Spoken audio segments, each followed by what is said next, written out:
begin, I'd like to welcome all of our guests who are joining us tonight for our webinar on supporting students in trauma and mental health supports. We have a fabulous panel of presenters tonight who are going to share their expertise. A couple of housekeeping elements before I introduce everyone who's with us tonight. You have a Q&A tab on your screen, which you can use to interact with our panelists, ask questions, and they will use that to respond and to ensure that they're meeting the needs of all of you who are our participants tonight. I'd like to thank you also for being flexible with the time. Usually our parent speaker series starts at 6:30, but we had a couple of webinars this evening, so we needed to adjust some time. For those of you who have been part of our parent speaker series sessions before, we hold these twice monthly on the first and third Tuesday of every month, typically at 6:30, but as you can see today, we shifted that time slightly. I'm going to start by introducing myself and our panelists, and then I'm going to turn it over to them to lead tonight's work. So I'm Tara Sparks. I'm the Chief Academic Officer for the district, and I'll probably be dark for the vast majority of tonight's presentation. Jill Lawson is our Executive Director of Assessment and Student Services, and she's going to serve as the moderator, looking at the Q&A and helping to make sure we get your questions answered and support the needs of you, your children, and your family. And then we have our experts, our licensed our LCSWs. I always stumble on acronyms and what they mean, so we'll just say LCSWs, are fabulous social workers. We have with us Laura Brunsman, who's our high school social worker, Michelle Studer, who is our social worker who supports Truman, Crestwood, Long, and Sappington, and Sarah Thornton, who supports Sparing, Dressel, Kennerly, and Concord. They are part of a larger counseling team that is fabulous and includes some of our special school district social workers as well as our school counselors. So I'm going to turn it over to them to share their expertise with you, and welcome. Thanks, Tara. I want to first of all just tell you that I appreciate that you all took out some time in your evening for this very important topic. We will be discussing some of the most prevalent mental health concerns that we see in our schools, things such as anxiety, depression, suicidal ideation, self-harm, and trauma. We will talk about some of these things and also the things that Lindbergh is doing to help our students with some community resources that we collaborate with and things that we just do as our own staff. So I'm going to start off a little bit with anxiety. As you all know, experiencing occasional anxiety is a normal part of life. However, people with anxiety disorders frequently have intense and excessive and persistent worry and fear about everyday situations. These feelings of anxiety and panic interfere with daily activities and are difficult to control. As you can see from the graphic, I can't see it, but is it up? Yeah, okay. The graphic, it shows that we will see some behaviors that are listed on the top. But what's really going on with our students is the feelings that they have under the surface. So, you know, some of those things are, you might see your kids having some difficulty with sleeping, and research has shown that the anxiety can lead to sleeping disorders, and chronic sleep disruption can also lead to anxiety. So it kind of goes back and forth. Many kids might be anxious about going to sleep, and so then they have a hard time falling asleep. And other times kids are worried about going to sleep because they think they're going to miss their alarm or they'll be really tired in the morning. And so all those things are going on in their head, and they just really are struggling with going to sleep.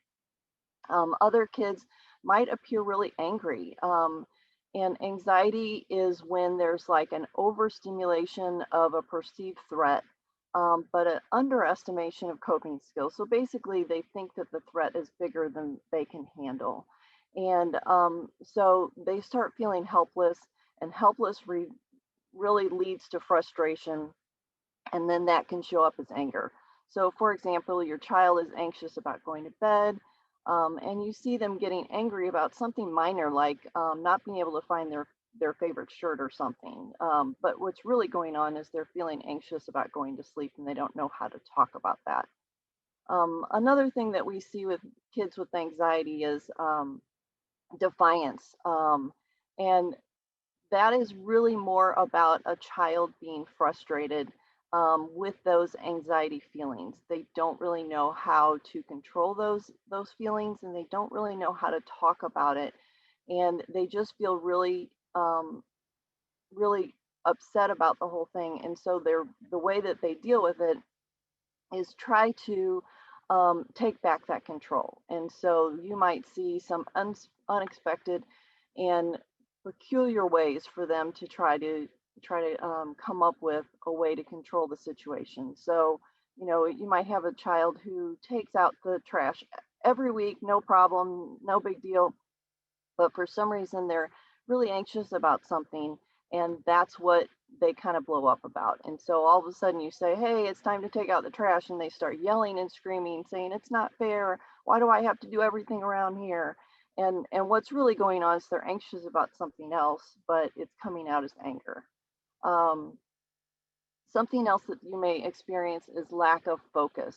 And I'm sure that we've seen a lot of kids with that, especially right now, with some kids doing the virtual. They're having a hard time focusing. And what happens is some of these kids just get so caught up in their own thoughts that they're not able to pay attention to what's going on around them. So they're really just stuck in their thoughts, and so they can't focus on what they're supposed to be doing. Um, Another one is avoidance. So children who are trying to avoid a particular person or a place or a task often end up experiencing more of whatever they're avoiding. So for example, they might be anxious about going to school, so then they refuse to go to school, but then they get more and more behind, which makes them more anxious about coming back to school. And it makes them anxious about talking to their teachers. And then they're thinking about, oh my gosh, I'm going to have to explain to my friends where I've been and what's been going on. So then they're more anxious, and then they don't want to go even more. So it's kind of a cycle there. Children with anxiety may be very negative. And from a neurological standpoint, people with anxiety tend to experience negative thoughts much greater intensity than they do positive ones. So children with anxiety are especially prone to these patterns because they have not yet developed the ability to recognize a negative thought for what it really is and turn it around to engage in a positive self-talk. These kids feel that they are bad at everything, no one likes them, they have difficulty seeing anything positive about themselves. So that's a little bit about anxiety. If we could go to the next slide, we're going to talk a little bit about depression now. Depression is a mood disorder that affects the way you think and feel, causing a persistent feeling of sadness and loss of interest. So it's more than just feeling down in the dumps for a few days. Children may have trouble doing normal day-to-day activities, and depression may make them feel as if life is not worth living. Depression in children and teens often presents themselves differently than it does in adults. Irritability and or anger are more common signs of depression in children and teens. Additionally, young children often find it difficult to explain how they're feeling, while teens may attempt to hide their emotional pain, fearing judgment from others. We often see anxiety and depression kind of go hand in hand. So a lot of kids that have one sometimes will have the other also. Um, so common signs of depression among kids are things like sadness or hopelessness, irritability, anger or hostility, tearfulness or frequent crying, withdrawal from friends and family, loss of interest or activities, changes in eating and sleeping habits, and that can be eating too much or not very much, and also sleeping a lot or not at all. So those kind of go back and forth. Restlessness, agitation, feeling of worthlessness and guilt, lack of enthusiasm and motivation, fatigue or lack of energy, difficulty concentrating, and thoughts of death or suicide. If we can go to the next slide, please. Okay, so the next one is suicidal ideation, and what that means is that it's when someone is talking or thinking about ending their own life. So this is pretty serious, and so I'm going to talk about a few things that could be warning signs for that, and then I'll talk a little bit about what you can do. So one of the first things is withdraw from others. So if you have a student who is wanting to spend all their time alone in their room, they're not wanting to interact with their friends or their family members, that's a big warning sign. Self-harm, and we'll be talking about that in a little bit, so I won't go too much into that right now. Hearing kids say things such as, I don't like to go to sleep, I'd like to go to sleep and never wake up, or everyone would be better off if I wasn't around. Those are warning signs that we don't really, that we really need to pay attention to. Talking about feeling worthless or hopeless, being a burden to others, or having no reason to live. So if you hear them saying any of those kind of things, those are big warning signs. Sometimes they'll be talking or writing about death or suicide, and they might even do it in a joking way, but we need to really pay attention to those kinds of things. Dramatic changes in mood, including being suddenly happy. So that sounds kind of weird, but basically, if we've got a student who's been really depressed and sad, and then all of a sudden just seems really happy, the concern is that maybe they've made a decision, and now that they're not, now that they've made the decision that they're going to try to end their life, they kind of feel happy because they don't feel weighed down anymore. They feel like, oh, I've made my decision. So that's also something that we need to pay attention to. They don't do the things that they used to enjoy, and some kids will do some increasing of their alcohol or drug use, and giving away possessions or saying goodbye. And the biggest thing that we are really concerned about is if they have any of these kinds of warning signs, or you're concerned about them being depressed, if they have a means to end their life, such as medication or weapons, those need to be put away and made sure that they don't have access to those, because those are the biggest problem that we have. It's also important for you to know that Lindbergh provides a gatekeeper training every year to all of our Lindbergh staff. And this training helps teachers and other school personnel know the signs of depression and suicide. So Lindbergh staff have a specific protocols to be followed so that the counselors and social workers will be notified, and then we can complete a risk assessment for our students. So now I'm going to turn it over to Michelle Studer, and she's going to talk a little bit about self-harm. Next slide, please, Tony. Good evening, everybody. Thank you, Laura. As she mentioned, I'm Michelle Studer. I cover Truman, Long, Crestwood, and Sappington. And, again, our focus tonight is to kind of share with you some of the mental health concerns that we see in our students, and honestly, that we're seeing across the board, just in our broader community. This is not just a Lindbergh issue. These are increasing mental health concerns that we are seeing, that all districts are seeing. And so we just want to make sure that our community knows about them, that they can identify kind of some of the signs. And Sarah's going to talk later about, bringing concerns to us. I want to spend just a couple of minutes talking about self-harm. Self-harm itself is not a mental illness like depression or anxiety, but it is an indication that your child is struggling. So if you see some signs of self-harm, such as cutting, hitting, picking, burning, and even drinking and using drugs at times are used as a self-harm strategy, we want to make sure that you bring that to our attention. Self-harm is really used as a coping strategy. And so what we see is that teenagers especially are using it as a way to either cope with negative feelings or they feel completely numb emotionally and they want to feel something. So they will create physical pain so that they feel something. And the reality is that it does stimulate our endorphins. So it does make you feel better in a way. And what that leads to often is that we see students will then in, engage in that behavior more frequently over time, especially if they don't have any sort of intervention. So if you see any indications that a child is harming themselves, they're hurting themselves on purpose, please bring that to somebody's attention at school or to a mental health provider so that we can provide some coping strategies and help address what the underlying reasoning is for those behaviors. Now, Laura just talked about suicidal ideation, and I do want to point out we have a lot of folks that think that if a child's engaging in self-harm, that automatically means that they are wanting to also end their life. And that's not always true. Now, I will say that if you have a child that engages in self-harm, that does put them at increased risk for suicidal attempts or behaviors or ideation down the road.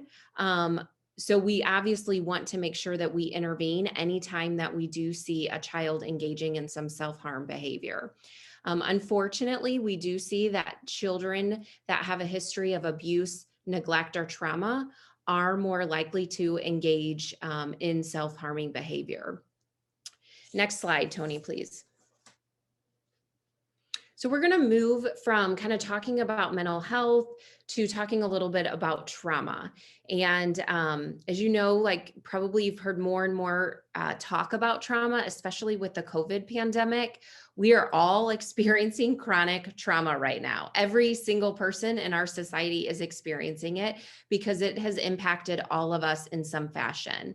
And I really want you to take a minute to kind of look at these two trees and kind of talk about I'm going to talk about the different types of trauma. So we have both acute trauma and we have chronic trauma. And in acute trauma, it's a single event. It's something like a car accident, a death of a loved one, a natural disaster. It's something that we're normally this healthy, growing, beautiful tree, but something happens and it blows us over. It kind of maybe knocks us off our course for a little bit. But when that event is over, we're typically able to right ourselves. And obviously, there can be chronic trauma that occurs from acute trauma, but acute trauma is really focused on a single kind of event that occurs.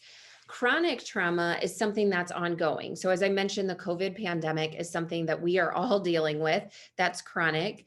When we also see children that have a history of abuse or neglect, or if they themselves or family member has a very significant chronic health problem, that can also be considered chronic trauma. And I like the picture of this tree because what we see with chronic trauma, unfortunately, is that we're not always necessarily able to right ourselves afterwards. It permanently changes the way that we develop. And with kids, it permanently changes the way that they develop physically, emotionally, mentally, and socially. And so their response to things is going to be very different. They don't necessarily have that ability just to swing back, no problem. Next slide, please, Tony. So I want to talk a little bit about this pyramid. I'm sure many people have heard about the ACEs study that was done by CDC Kaiser Permanente in 1995, really looking at different types of trauma. And what they found, the most important thing that came out of the study is that the more traumatic experiences or the more ACEs that a person has, the more likely they are to have physical health problems and more likely to have an early death because of it. And so what it tells us is that we really need to be paying attention to our kiddos that have trauma, and we need to be providing intervention so that we hopefully offset some of these risks. And as you can see, kind of looking at that pyramid, what happens is when you experience chronic trauma, it affects your brain. And lots of studies have been done that show us that literally the changes that have been made to individuals' brains and often like a lack of development in their prefrontal cortex And so when we have a change in our brain development, it often leads to different social, emotional, and cognitive impairments. So for us, when we're working with kids, what we see is they tend to process information differently. They tend to respond to environmental triggers differently. And they're also often dysregulated. And then if you continue to move up to the pyramid, you see that when you have those things, you have those impairments, you often engage in risky behaviors. And we know that risky behaviors can lead to health problems, can lead to, when we think about like individuals that drink alcohol heavily because they're trying to cope with the stress. It's their coping mechanism, which unfortunately is a very negative one, but then it can lead to physical problems, liver problems, and then it can lead to early death. So clearly, we know through this study that early intervention with kids who have had trauma is super important. Next slide, please, Tony. So talking a little bit about the brain and about our kiddos that come to school that have a history of trauma. So when we think kind of our general student population, they've had a very typical development. They come to school ideally in a learning brain mode. They come to school ready to learn, to focus, to pay attention, to follow directions. And if something happens that's not so great, like a kiddo accidentally bumps into them, or a teacher kind of has to redirect them, or ask them to kind of come back on track or whatever, they're able to handle those minor things pretty well because they came to school focused and ready to learn. Our kiddos that have trauma, unfortunately, come to school in a survival brain mode. So they are not regulated. They're not calm. They're not ready to learn. And I'm sure many of you have heard about fight, flight, and freeze, the very 3 typical responses when you are in survival mode. There's 3 more that have kind of come out recently. First one is called fawning. And it's basically when we see kiddos that have a response to trauma or a response to a negative situation to try to appease others. They just want to fix everything. They want to avoid conflict. And we do see that. I have seen that over the years. I've been doing social work for 20 plus years. And kids that have been in the foster care system, they want to make people happy. And so they really do whatever they can, even if it's not really how they're feeling inside, they'll put on a false front because they want to avoid conflict. In addition to fight, flight, freeze, fawn, we see flooding, and that's kind of a flooding of emotions. We see these extreme emotional responses. So again, like you may have something that's a very minor situation, a kiddo bumps into another kiddo, instead of having that like kind of normal response, like, hey, what just happened or whatever, they come at it really angry. They have an extreme, like maybe they cry, something that's what we would see is not an appropriate level of response to what happened. And the last one is fatigue. And we do see this with some kiddos where they're literally sleeping, like their response is to physically shut down and they will sleep at school. And I know all 3 of us have had kiddos that do that. And so it's important when we see those behaviors that we're recognizing where that child is coming from. And I didn't mention this earlier, but I do want to say that historically, I think kind of in education and across the board, when a kiddo would have this inappropriate response, we would say something along the lines of like, what are you thinking? Or what's wrong with you? And really we're trying to shift that to what happened to you. Like we're wanting to think internally, what happened to this kiddo that is making them have this abnormal response to kind of a normal situation. And when we are trying to prepare our staff on how to provide trauma-informed education to our kiddos, I personally kind of like it to take a step further and just to say, okay, what does the student need from me in this moment? What is this behavior telling us? Because we know behavior is always a method of communication, and they're telling us something in that moment. Next slide, please, Tony. So I want to just talk a quick minute about what we are doing to try to support our kiddos that have a history of trauma. And it is always a work in progress. If you hear anybody say like, I'm totally trauma informed, that's false. It's a work in progress. We are always trying to improve ourselves and making sure that we are really responding to our kids as best as we can. And I said it goes back to that shifting of perspective from like what's wrong with you to what happened to you and what do you need from me in this moment. We talk a lot about how routine and structure is so important. So I would recommend that in terms of both a classroom setting and a building setting, but also in homes, so that if you happen to have a kiddo in your home that has experienced some trauma, routine and structure are so important for those kids.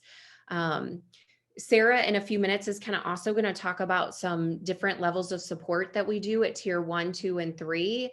And the things that we provide to support our kids regarding mental health are very similar to what we also do to provide kids who have a history of trauma. So hopefully that will provide some information. But some of the other specific strategies that we do in our buildings are things such as greeting kids when they walk in the door. We want to personalize education for kids, let them know that they are valued. Building relationships is really huge when it comes to providing trauma support to kids. So we're really trying to emphasize our relationships with students first and foremost. We do that also by classroom meetings, and those happen kind of in lots of different ways, but provide a chance for kids to express how they're feeling, to connect with one another, connect with the teacher. And as you can see on the slide, those are some pictures of some calm spaces or break spaces. They have lots of different terms.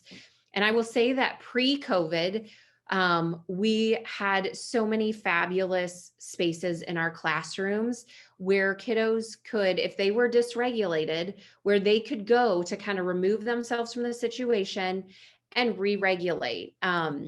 We kind of call it regulate and refocus. And the second picture, you can kind of see there's posters on the wall where we want kids to kind of identify how they're feeling. We want to validate how they're feeling and then let them choose a strategy that's going to help them get back on track.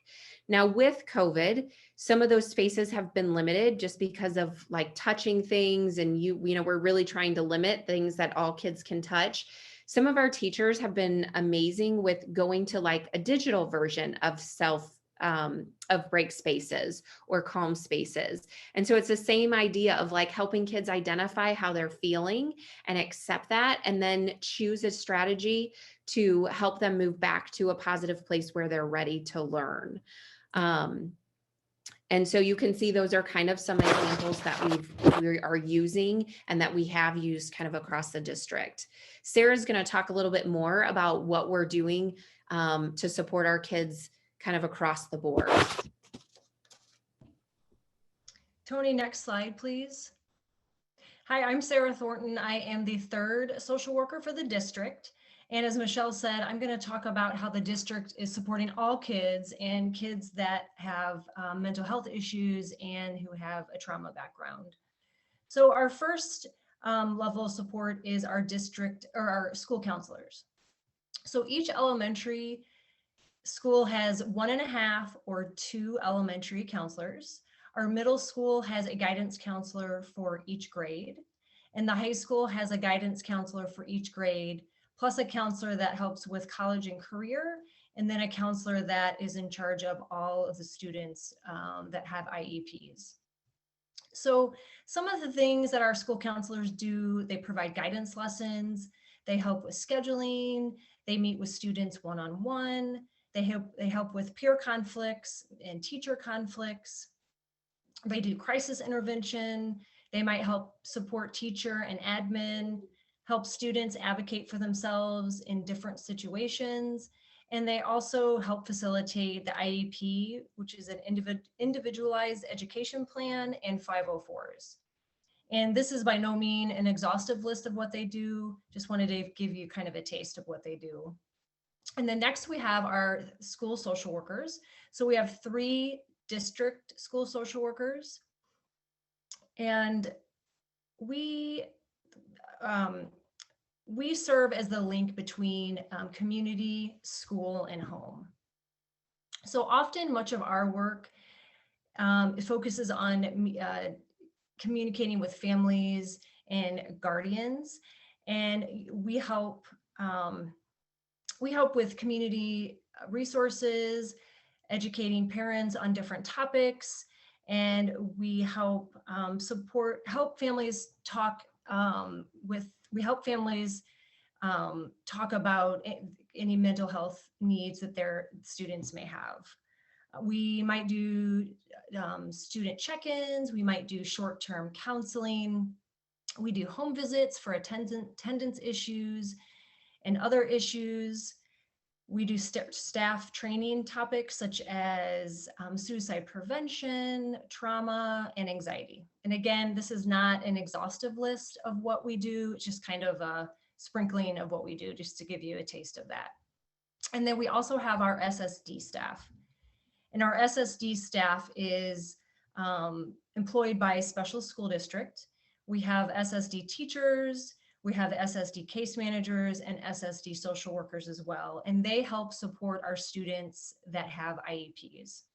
And we, all of us, school counselors, school social workers, work collaboratively with social school or special school district staff to help meet the needs of our students. And as Michelle alluded to when she was talking, Lindbergh uses a tiered approach when we help students. So I just wanted to go through quickly the 3 tiers. And she kind of talked about some of what's in the tiers, but I just want to go over it again. So tier 1 is interventions that are provided to all students in maybe, an entire classroom. These interventions are usually done by the school counselors or teachers. And this can include guidance lessons, class meetings, greetings at the door, as Michelle talked about. It could be brain breaks, and these are breaks that we give our students to help with movement or maybe mindfulness, just to get them a way to help focus after sitting for a long time. And then we have our tier 2 interventions, and those are provided to students who are identified that they just need another level of support. These can be one-on-one check-ins with the school counselor or the school social worker. It could be doing groups with other students, helping with behavioral or social needs. And then we have our tier 3, and these are interventions that are more individualized and specialized. And these can be can be for academic, for behavior, or social. And these are one-on-one interventions. And these, some examples of that are school social worker doing short-term therapy. We may refer our students to the agencies that come into our school for therapy or for group, or we may refer students outside for outside therapy. So next slide, please, Tony. So I'm going to talk about the agencies that we have that come into the schools to help meet the needs. So we want to make sure that we're helping our kids the best that we can, and we cannot meet all of the needs of the students. So that's why we're partnering with these outside agencies. So I'm just going to go down the list and just give a brief description of what they do. So we have Youth in Need, and they provide individual counseling and some groups. And due to COVID, some of this is in person and some of it's virtual. And this is for K through high school. Then we have Provident Counseling, and they too provide individual or groups for our students. And again, it could be virtual, it can be in person, and this is for our K in our 2 middle schools. Then we have BJC Behavioral Health, and they provide individual counseling at the high school. We have Behavioral Health Response, also known as BHR, and they provide prevention education, and they're doing classroom lessons in our health classes in the middle school. And the topics include emotional regulation, suicide prevention and awareness, and then mental health illness, topics about mental health. And then we have CHADS. They provide suicide prevention lessons through the health classes at the high school. And they're also providing a new social and emotional mentoring program, K through 12. At this point, it's my understanding that it's only in the community. Because of COVID, we're not having them come into the school. But their focus is on coping skills, self-awareness, and stress management. So we're really excited about this new program that we're offering. We have Presbyterian Children Home and Services, and they offer a therapeutic mentoring program for K through middle school. And they offer, the students are paired with an adult, it's a one-on-one mentor, and they just help with different things like stressors in the home, stresses at school. And I believe that's both virtual and in person right now. We have Prevent Ed, which is formerly known as NCADA. And currently they're providing lessons for our ARC students, kindergarten through 5th grade. And some of the topics they talk about is getting along with others, how to be a good friend, that kind of thing. And then last but not least, we have Preferred Family Healthcare, and they're currently doing groups at Truman Middle School. And some of the group topics could be divorce, it could be grief. They kind of change each year. So I'm not quite sure exactly what topics they're doing currently.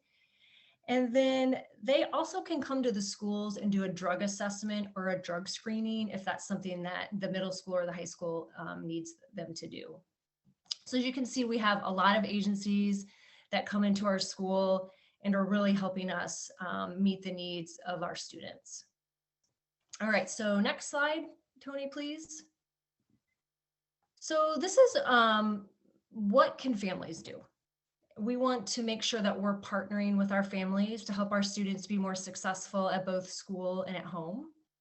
So below are just some suggestions that families can do to help support their child.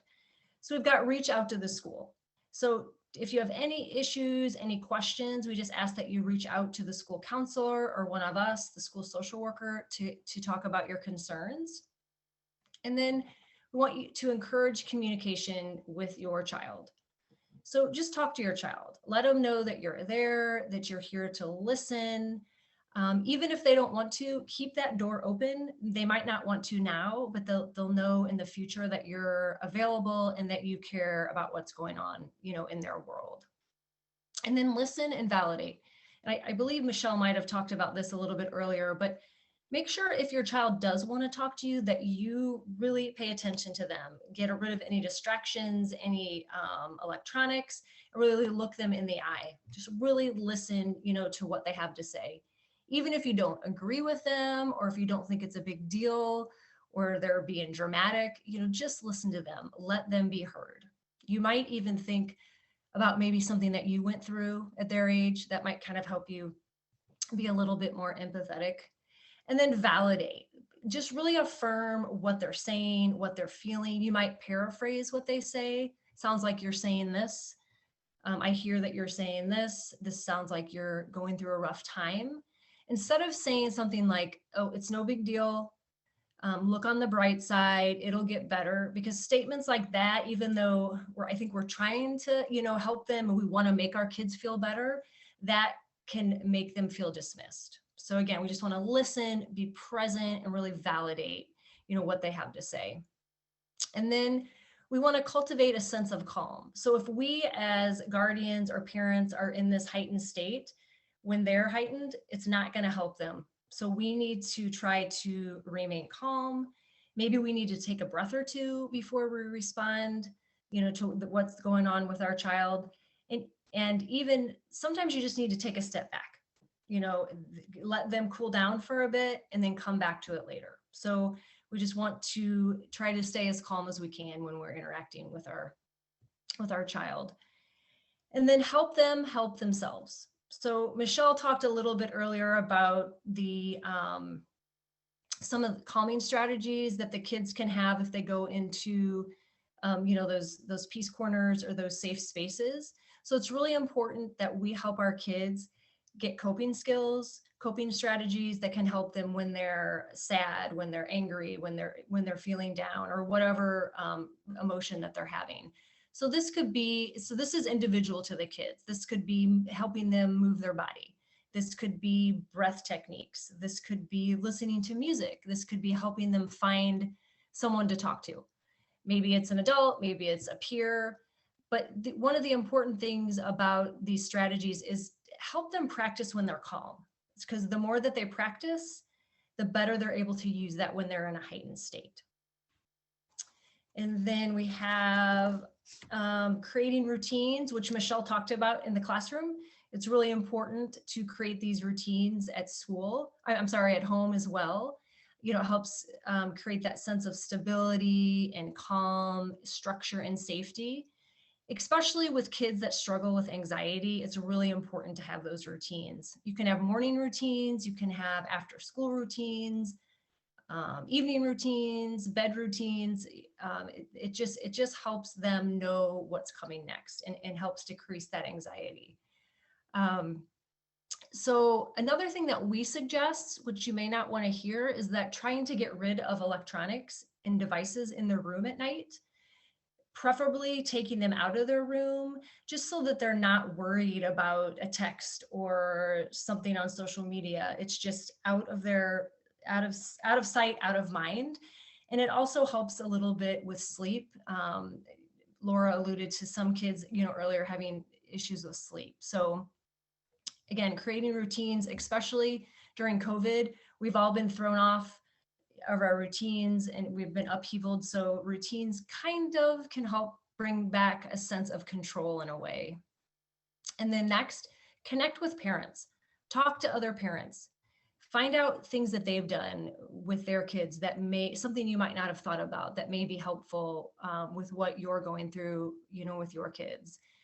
And sometimes it just feels good just to get it out, to get all, your stress about what your kid's dealing with, off your mind.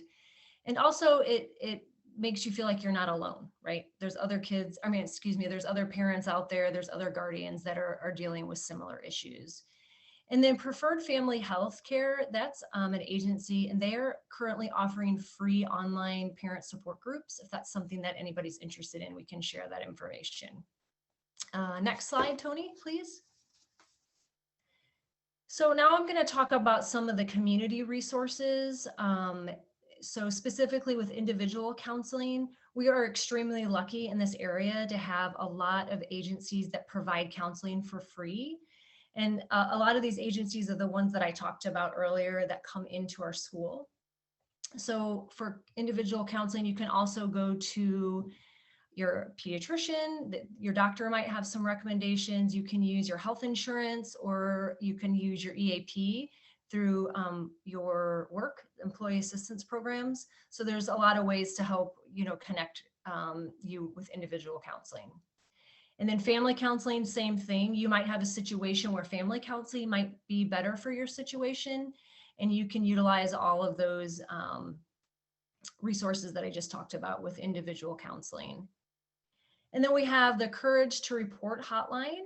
So that is a confidential way that you can report violence such as assault, bullying, any weapons that you hear about, any planned school shootings, suicide risk, self-harm.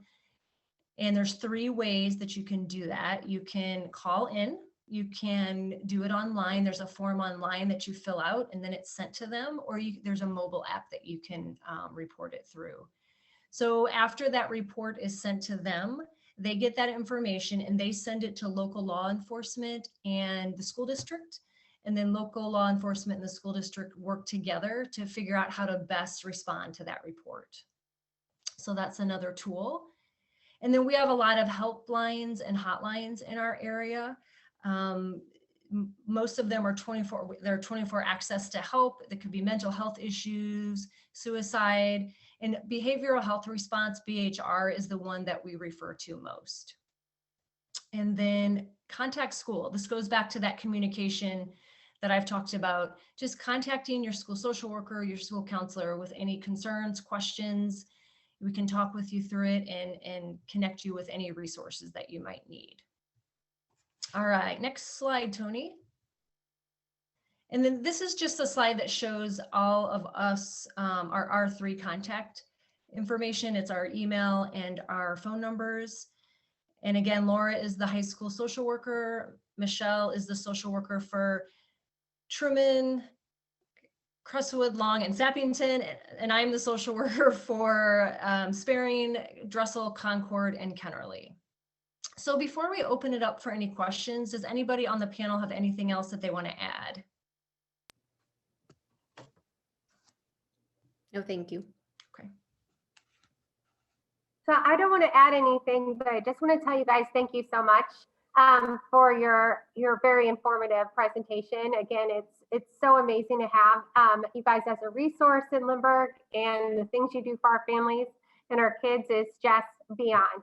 And so we're so thankful for everything that you do. And it was just National School Social Workers Week. So we just want to, again, say thank you for all of that. If parents, we have, just a couple, individual questions reaching out about, if their child is participating in any self-harm behaviors, whether it's drugs or cutting or anything like that. One of the best ways to open up and just start the conversation is to contact your school counselor or your school social worker directly, and they will, provide some information on the best resources out there. I mean, living in St. Louis County, there is one thing that we are very lucky to have, and that is the local tax efforts that you guys all contribute to through your taxes with Children's Service Fund. And so we have quite a long list of providers, very talented providers, therapists who come in and help support our students and our families for free. And so that is something that they can help get you connected to.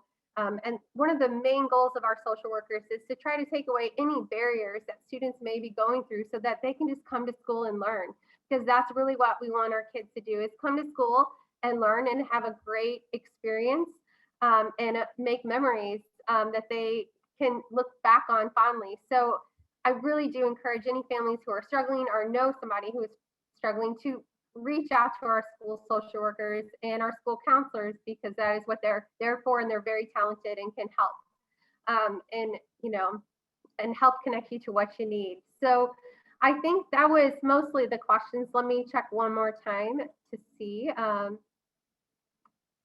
As far as any rise in counseling needs due to COVID, I would say yes. There definitely has been, not only just for kids, but for adults too. I think that even we all kind of have a time where we can see where COVID's really having an impact on us. Maybe we even see some of our own behaviors change as adults when we're getting stressed, and we just wish we had things back to regular, and they're not, and we don't know when they will be or if they will ever be. So I think that definitely there's been a need. Luckily, Children's Service Fund has really risen to the occasion and provided some additional support. We've seen some agencies come up with some really creative ways to help support kids. And one of those was CHADS.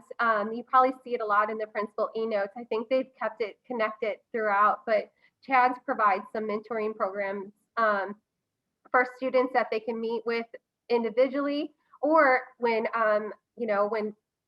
I guess the distancing gets released, when we'll actually have some counselors come in to help and meet with kids regarding some of their needs.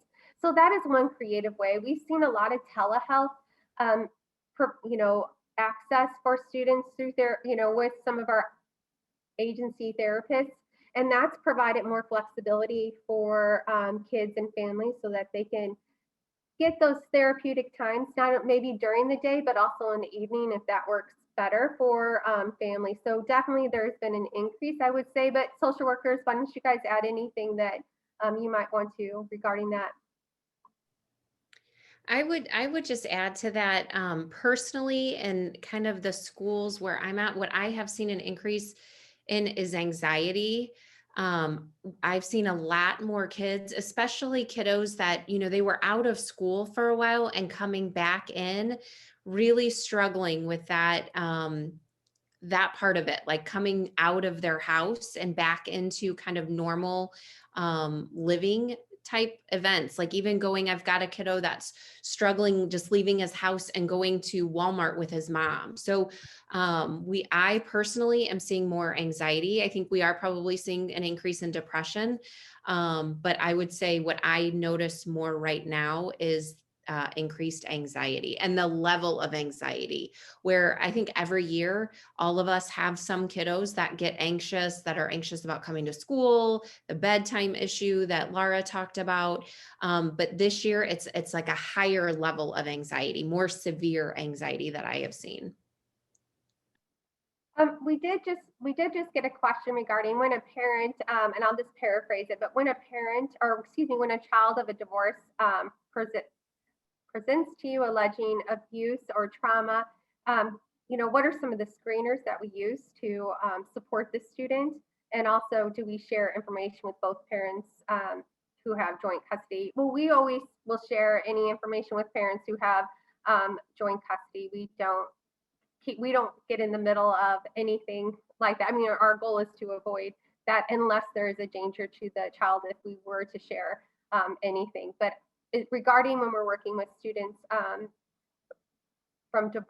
are in the middle of a divorce or grieving because of that, do you guys have any information or risk or analysis or anything that you do to help support students?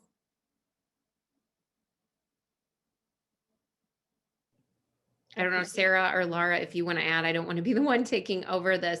Jill, I think you covered, I mean, typically, if it's joint custody, we are notifying both parents. If we're seeing that a kiddo, though, is really struggling emotionally because of divorce, frequently we will refer that child outside for counseling. In a school setting, it's very difficult for us to provide the level of and the time that a child needs to be able to process divorce and all of the complex issues that come with it. So typically those are situations where we are referring out for support for that child. Thank you, Michelle. Another one, and I know we see this quite a bit, but tips for younger students that struggle with perfectionism. Anybody want to jump in on that one? Can you repeat it again? I didn't hear what you said. Sure. Tips for younger students that struggle with perfectionism. Yeah, I don't work with the younger kids, so do you guys want to say anything? That is a really difficult issue. And I will say that that's something that we're seeing more of. I think when we see perfectionism, we often see kiddos that tend to have black and white thinking. They're non-flexible. So there is just kind of some work that we do to work with kiddos to help them understand and see that the world is full of gray areas.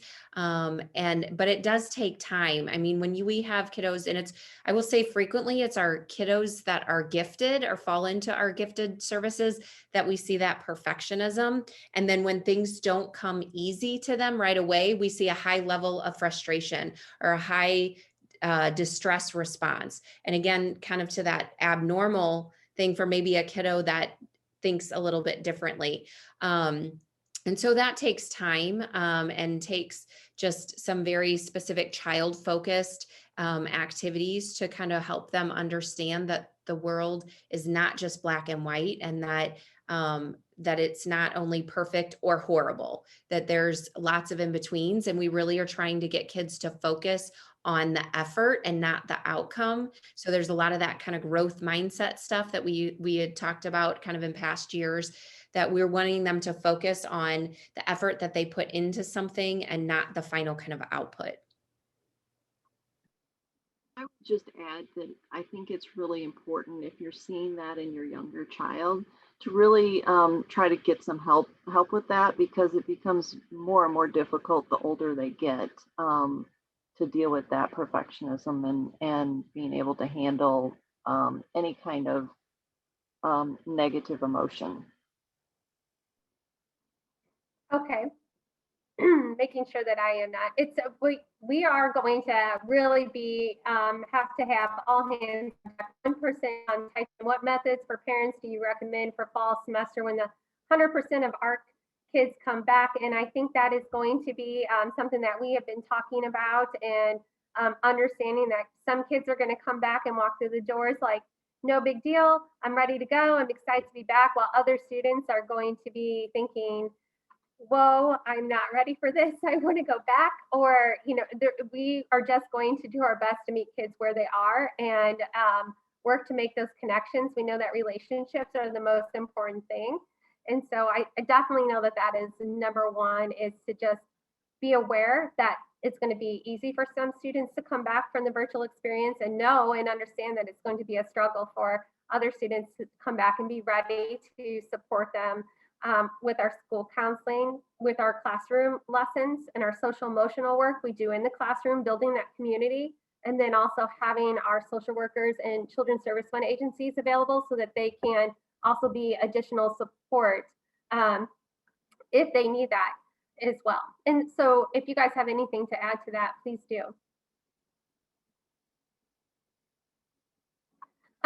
Just one of the questions in there, and really, I don't know necessarily how to answer this, but it says, please specify parental alienation symptoms. And I will just say that I'm not familiar with that, so I can't specify anything, but we'll be glad to, if you want to reach out or talk, we'd be glad to do that as well. But as of right now, I don't necessarily know much about that particular concept. So if anybody else does, please share out, but we'd be glad to discuss it further if needed. I was going to say the same thing, Jill. I'm not familiar with that term. Laura or Michelle, are you? I would suggest maybe reach out to the school social worker that your child, or the school counselor that your child attends, and discuss that a little bit more. Right, I agree.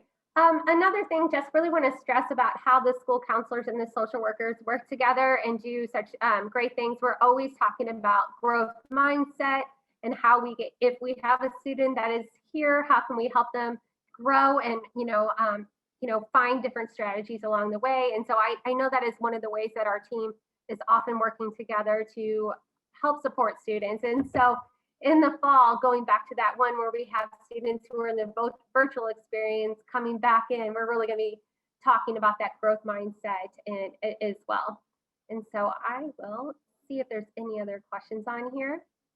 Oh, one of our great school counselors made a comment as well in the questions, and it just said, one of the things we can do as parents when we make a mistake, this is from Rachel Herman, is that when we make a mistake and it's an adult, we can out loud say, oh, I made a mistake, and and that's okay. I think that's a good way to model, and I have to practice that all the time myself. Like, oh darn, I made a mistake, because we, and teach my child that it's okay and it happens. Adults do it, but look at how I can just move on from it, and it's not the end, and nothing bad happened. I just made a mistake. I think that we answered almost all of them. And then I would just definitely, if you have any students or family members that are struggling with drugs or alcohol or any types of concerns, just please know that we are a resource, and it's so important that we are connected and that we have that partnership with our families, and that you guys have that partnership with us, because we just want our kids to be happy and know they matter and know that we are so, they're loved. And that's really what's important to us, is just having our kids be happy. So whatever we can do to work with you to partner, we would be glad to do that. So I think that's just really the biggest message, and that you have support, and we will connect you to whatever you need. And so that's really what I think we wanted to try to get out tonight for everybody. I just really want to emphasize that if you have concerns, and if you didn't have a chance to catch our contact information, you can call any one of the buildings and say, I'm trying to reach either your school counselor, or I'm trying to reach the school social worker, and they will be able to connect you with us. So I know sometimes it's hard to kind of write down phone numbers or write down email addresses, but please, like at any point in time, feel free to reach out. Jill is right. We want to help our kids. Our goal is to do what we can to support both our kids and their families, and we want to do whatever we can. And so we do strongly encourage you guys to reach out to us. Okay, well, thank you guys so much for your time tonight, and we hope you have a good evening, and we look forward to getting any emails with follow-up questions. And then also we will be sharing some resources with you in a follow-up newsletter. I guess it will probably go out in the principal's e-notes here, with just some resources for you to reach out on your own as well. So, and a little bit more information about helplines, and also just tier 1 easy to access support